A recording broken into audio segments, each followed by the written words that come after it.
మహాజనులకు నమస్కారాలండి. సమాజ సభ్యులకు నమస్కారాలు. నేను మీ కళ్యాణ మురళిని మాట్లాడుతున్నాను. కార్తీక మాసంలో చివరి రోజులకు వచ్చేసామని చెప్పేసి బెంగా బాధ ఉండకుండా ప్రతిరోజు ప్రతి సెకండ్ కూడా పరమేశ్వరుని తెలుస్తూ పరమపావనమైన మానవ జన్మను సార్థకత చేసుకోవడానికి ప్రయత్నం చేసే అదృష్టవంతులందరూ కూడా జన్మతః వాళ్ళు శివానుగ్రహం పొందిన వాళ్ళే. ఎందుకంటే క్షణభంగురమైన మానవ జన్మని తెలుసుకున్న వాళ్ళు శరీరాన్ని, మనసుని, ఆత్మని, బుద్ధిని సక్రమ మార్గంలో నడిపించుకుంటారు. జీవితం విలువ తెలుసుకున్న వాళ్ళు దేవుడు మనల్ని చూస్తున్నారు, మన కూడా ఉన్నారు అని నమ్మిన వాళ్ళు ఏం చేస్తారంటే తప్పు పనులు చేయరు, చెడ్డ మార్గంలో వెళ్ళరు, చెడ్డవాళ్ళు సహవాసం చేయరు, చెడ్డవాళ్ళకి దూరంగా ఉండడం చేస్తారు, మంచిని బ్రతికించడానికి ప్రయత్నం చేస్తారు, మానవత్వంతో నైతిక విలువలతో బ్రతుకుతారు.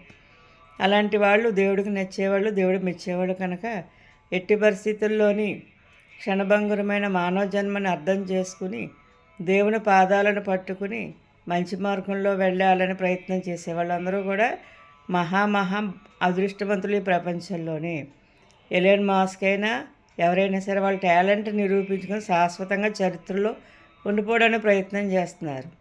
ఝాన్సీ లక్ష్మీబాయి తన మానవ జన్మను సార్థకత చేసుకుంది.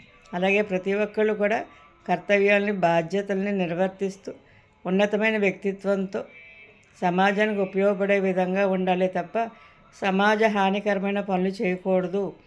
దేవుడు చూస్తున్నాడు, దేవుడు వింటాడు, దేవుడు మాట్లాడతాడు అని నమ్మిన వాళ్ళందరూ కూడా నిర్లక్ష్య ధోరణి లేకుండా జన్మని సక్రమ మార్గంలో నడిపించుకుని చెప్పుడు మాటలు, చెడ్డ పనులు చేయకుండా, చెప్పుడు మాటలు వినకుండా మంచివారికి సపోర్ట్ చేస్తూ మంచిని బతికించుకుంటూ ఉండేవారందరికీ కూడా దైవాజ్ఞ, దైవాశీస్సులు ఎప్పుడూ ఉంటాయి.